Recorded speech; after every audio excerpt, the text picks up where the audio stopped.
some of you are supporters of Meier because you or someone you love dearly was in need of the care provided at Meier.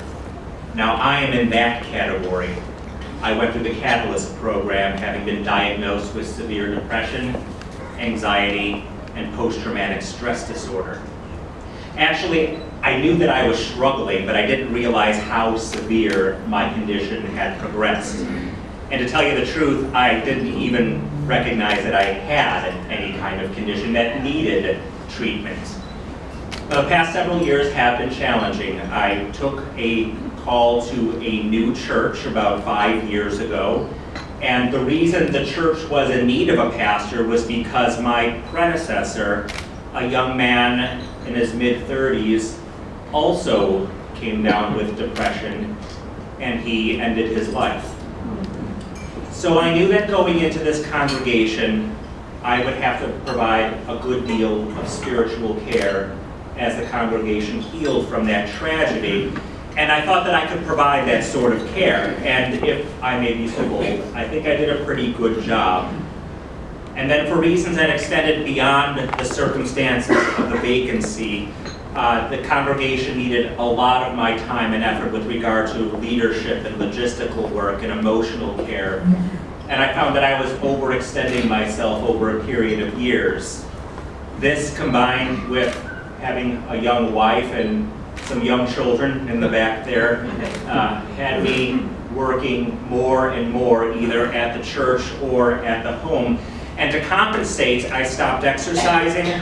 I stopped seeing friends socially. A lot of my hobbies were just put on the back burner. And I unknowingly put myself in a pretty dangerous position, thinking that I was doing the right and responsible thing. Now, about a year and a half ago, when my wife told me that she was pregnant with our 4th child, I was overjoyed. I was over the moon. I really, really wanted a 4th child. And we got to go to the doctor and see the ultrasound and hear the heartbeat, and that was on a Tuesday. And on a Thursday, we suffered a miscarriage. From that point on, I was in a downward spiral. I was putting more and more effort in and getting less and less done. And I saw my plans for the congregation's spiritual growth and missionary outreach and help to the poor. All of these plans were evaporating. I just didn't have the energy to put into that. I found it increasingly difficult to pray. I dreaded Sunday mornings. I felt like a pastor impersonator and not a real pastor. I hoped that I would die. Then at a pastor's conference on providing spiritual care for members of your congregation, a psychologist gave a talk on how pastors might provide better care to members who were suffering from depression. And she went through a checklist of these are characteristics of what depression looks like. And as she going through them one by one, I realized, well, that's me. Well, that's me too. Well, I fit that category. And I decided that after the workshop I would talk with her, which I did. And as she asked me questions and I gave her the answers, her eyes got wider and wider till the point where they resembled your dinner plates that you just ate off of. And she said, "You are in a very dangerous position. You're about to fall over the edge. You need to go see your doctor as soon as you get home, and you need to go to the Meier Clinic and go into their Catalyst program." Well, I called my doctor, and my doctor was similarly alarmed, and her eyes got really wide as well. And between the psychologist and the doctor, I was getting calls or emails every day until I eventually called the Meier Clinic and had my phone pre-screening interview. And this was memorable, and I bring it up for a particular reason. As I was talking with Christine, whose face I saw, and it's nice to see like a, there you are, nice to connect a face with a voice now. She asked for my insurance, and when I told her what my insurance was, she goes, "Oh, are you a pastor?" To which I said, "Yes." And she says, "Oh, we treat a lot of you guys." And I don't know whether or not that made me feel better.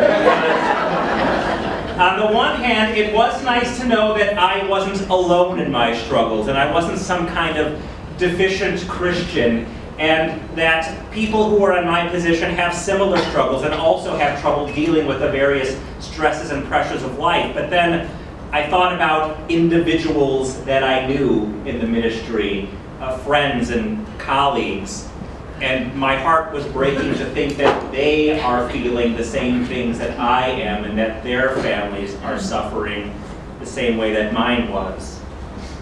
I was very nervous about my first day at the Meier Clinic. And although I was nervous about group therapy, which I guess is a common thing, I was more nervous about art therapy because coloring books with my children was my most artistic endeavor that I've ever engaged in. But I found that the greatest insights I gained about myself came through the art therapy.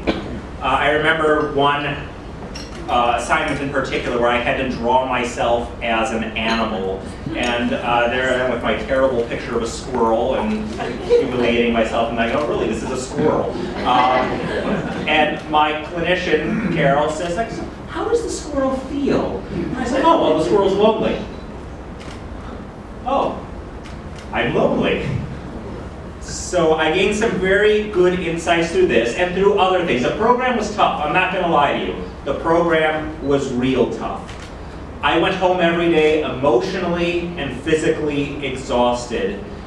And Carol, who I mentioned before, who did my one-on-one therapy with me too, knew exactly when to encourage me, and she knew when to challenge me.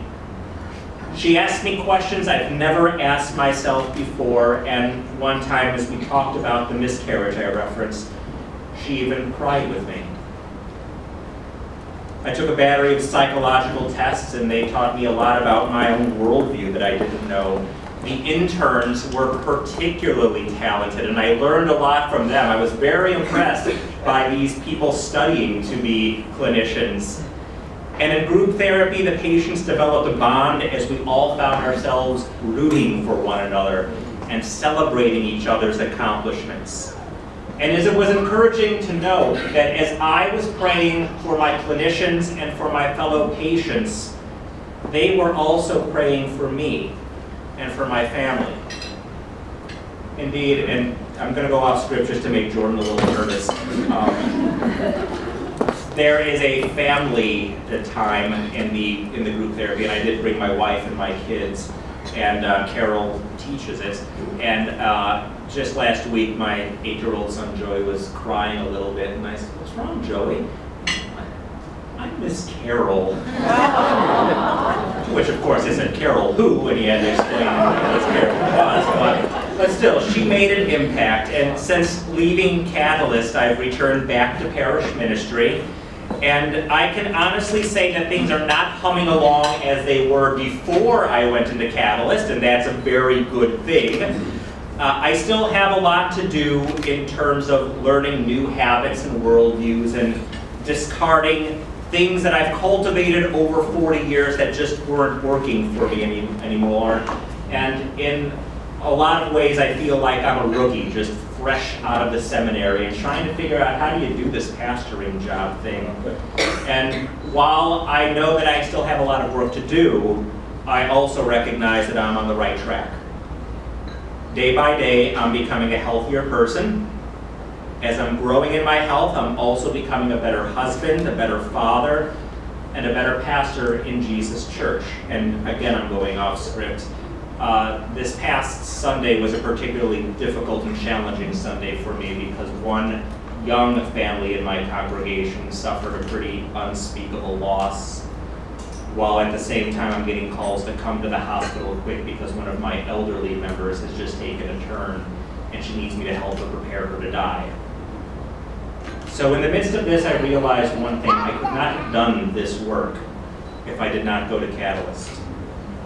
And two, as I'm talking with a son who's shoring himself up to witness his mother's death, and as I'm talking with this young couple, I found myself asking them the same types of questions that I was asked. So as I was a receiver of care at the Meier Clinic, I found that that made me a better giver of care in the ministry. Now, I've told my congregation for several years that if Satan ever really wanted to mess with a congregation, he'll try to take out the pastor. And Satan did a very good job with me, overloading me with stress and guilt and grief. And when I was suffering, God sent a number of people, including many of the men and women with whom we are eating dinner, to bring me hope and healing. Again, receive my thanks for your support of the Meier Clinic.